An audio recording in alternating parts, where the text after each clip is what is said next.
Have you ever noticed something strange about your own body? You can walk for hours, through streets, across hills, wandering without much thought, and feel surprisingly fine. Maybe a little tired, sure, but nothing unusual. And yet, stand still in one place, just standing, for 15 minutes, and suddenly your legs start to complain. Your feet grow heavy, your back tightens. You start shifting, fidgeting, wondering why something so simple feels so uncomfortable. Why is it that walking feels easier than standing?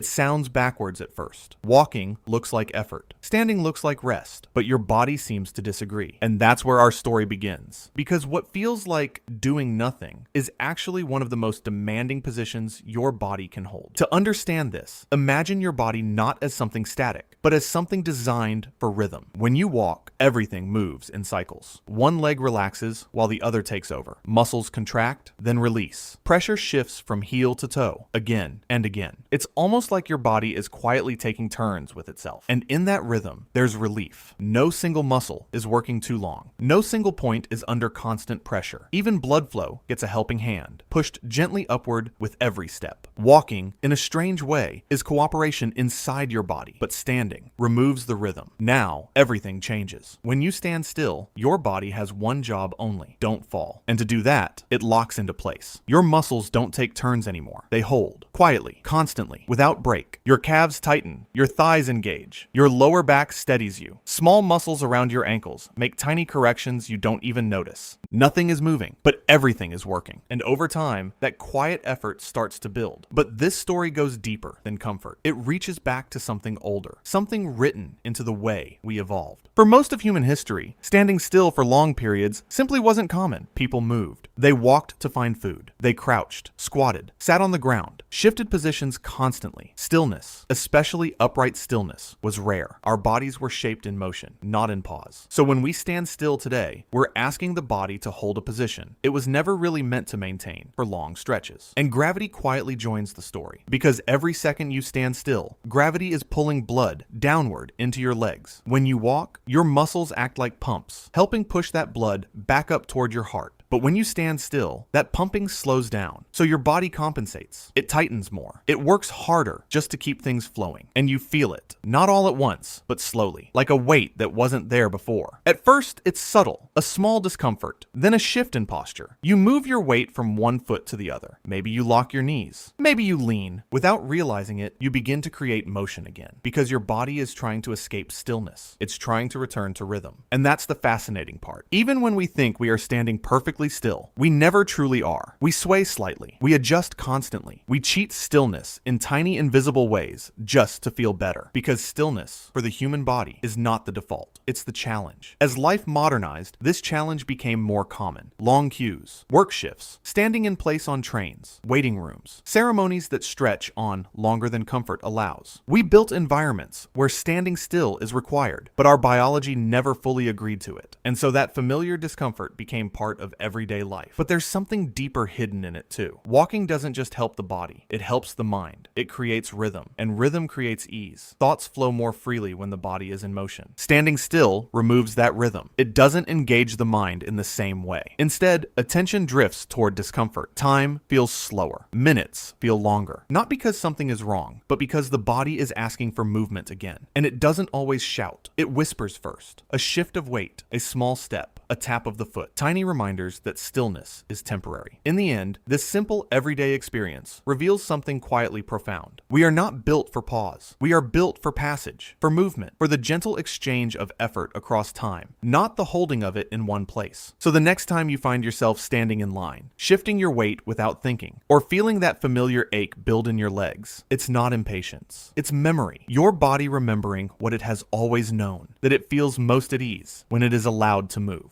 And maybe that's the real question this leaves us with. In a world that so often asks us to stand still, how often do we forget that we were made to walk?